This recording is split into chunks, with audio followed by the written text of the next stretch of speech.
விமர்சையாக நடைபெற்ற சமயபுரம் மாரியம்மன் கோவில் பௌர்ணமி திருவிளக்கு பூஜை. திருச்சி மாவட்டம் மணச்சநல்லூர் அடுத்துள்ள பிரசித்தி பெற்ற சமயபுரம் மாரியம்மன் கோவிலில் ஆடி மாத பௌர்ணமியை முன்னிட்டு திருவிளக்கு பூஜை வெகு விமர்சையாக நடைபெற்றது. இந்து சமய அறநிலைத்துறை அறிவிப்பின்படி பிரசித்தி பெற்ற அம்மன் கோவில்களில் மாதம் தோறும் பௌர்ணமி அன்று திருவிளக்கு பூஜை நடைபெற்று வருகின்றது. இதன் ஒரு பகுதியாக உலக புகழ்பெற்ற சமயபுரம் மாரியம்மன் கோவிலில் இன்று ஆடி மாத பௌர்ணமியை முன்னிட்டு அதிகாலை முதலே நடை திறக்கப்பட்டு மூலவர் மற்றும் உற்சவர் மாரியம்மனுக்கு சிறப்பு அபிஷேக ஆராதனை நடைபெற்றது. அதைத் தொடர்ந்து மாலை 6 மணி அளவில் பெண்களுக்கு நுழைவு சீட்டு வழங்கப்பட்டு 108 பெண்கள் திருவிளக்கு ஏற்றி உற்சவர் மாரியம்மன் முன் விளக்கு பூஜை செய்து வழிபட்டனர். இந்த ஆடி பௌர்ணமி தினத்தில் உற்சவர் மாரியம்மன் சிறப்பு அலங்காரத்தில் பக்தர்களுக்கு அருள் பாலித்தார். இந்து சமய அறநிலைத்துறை சார்பில் ஏற்பாடு செய்யப்பட்டிருந்த இந்த திருவிளக்கு பூஜையின் முடிவில் உள்ளூர் மற்றும் வெளியூர் பக்தர்கள் என ஏராளமானோர் அம்மனை வழிபட்டு சென்றனர்.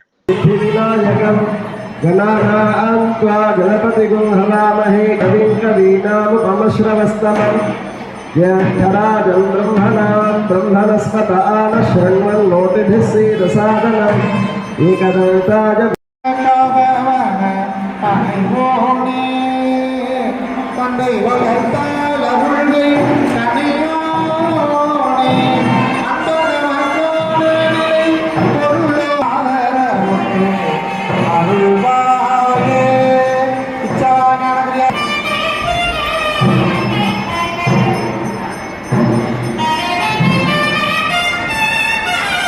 வழிபாடுகளை தொடர்ந்து அடுத்தபடியாக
அருமறை பொருளாம் ஆதி போற்றி தூண்டு சுடரனை சோதி போற்றி சோதியே போற்றி சுடரே போற்றி.